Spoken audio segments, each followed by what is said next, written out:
Alright guys, let's solve this Olympiad equation together. It says 2 raised to the power 3x is equal to 27.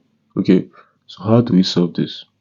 Now first of all, we can rewrite this 27 as 3 raised to the power 3. Okay, so we have 2 raised to the power 3x to be equal to 3 raised to the power of 3.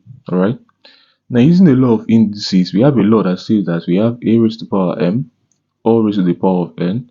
It can be equal to a raised to the power n all raised to the power of m, and it's also equal to a raised to the power m multiplied by n.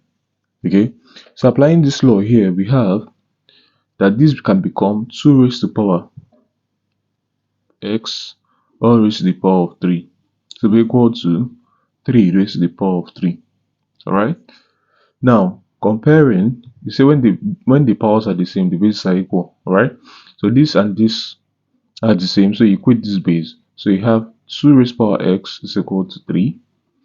Now you take the logarithm of both sides, so we have logarithm of 2 raised to the power of x to be equal to logarithm of 3. Now this gives you x multiplied by logarithm of 2, and this gives you log 3. Okay, you divide both sides by log 2 rather. You divide this side by log 2. You are now left with x to be equal to log of 3 divided by log of 2 can be rewritten as log of 3 to the base 2. Okay, so now this becomes the final answer to this question. Thanks for watching.